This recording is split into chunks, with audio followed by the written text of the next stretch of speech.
All right, next let's talk about some practical decisions for implementing actor-critic algorithms. So the first discussion that I'll start with is the neural network architecture that we should be using for actor-critic.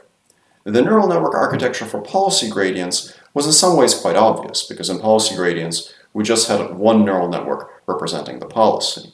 With actor-critic, now we need to represent the policy and the value function. One way to do this, which is very simple, and if you're starting out, I strongly recommend starting with this design, is to have two separate networks. One neural network maps the state to the value function, and the other neural network maps the state to the policy. The value function neural network just has to output one scalar value, and the policy neural network would output either the parameters of a continuous probability distribution if you have continuous actions, or a softmax if you have discrete actions. This design is very simple and very stable and easy to use, but it has a disadvantage, which is that there's no sharing of features between these two networks. And in some cases, you might want them to share features because, for example, you might have a stronger learning signal for the value function early on in training, even before you figure out how to properly improve your policy. So in those cases, the process of training one network might actually accelerate the training of the other by allowing them to share their internal representations. So to enable this kind of sharing, we can also have a shared network design where we have a shared backbone with two separate heads, one of which outputs the value function and the other outputs the policy. This is especially common if we're doing deep reinforcement learning with images, in which case the shared component might consist of the convolutional layers that process the image, and then we might have a few fully connected layers for the value function and a few other fully connected layers that are separate from those for the policy. This design is nice because it enables sharing of internal representations, but it can be a little difficult to enable this design to train in a stable and reliable way because those shared layers get gradients from both the policy gradient and the value function gradient. And these gradients might be on different scales, so it might be very difficult to weight them such that the shared representations receive useful supervision from both heads. So in practice, these kind of shared designs might be a little bit harder to use, even if they might be a bit more efficient. The other thing that I want to discuss about practical implementations of actor-critic algorithms is the problem of batch size.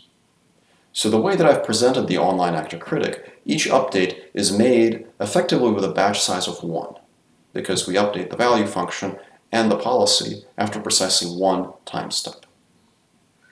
With DeepRL methods, this kind of thing can work very poorly. Why might it work very poorly? Well, because we need to take relatively small steps, and the policy gradient still has pretty high variance. Using the value function does reduce the variance of the policy gradient drastically, but it's still decently high. And even supervised learning methods would struggle with deep neural networks if they have to update using just one sample. With actor-critic, the struggle is even worse. Now, one very simple way that we can increase the batch size to be larger than 1 is by not updating the value function and policy every single time step. What we could do is we could accumulate a little context. We could basically take maybe 8 or 16 steps and then batch them up and use that to update our value function and policy.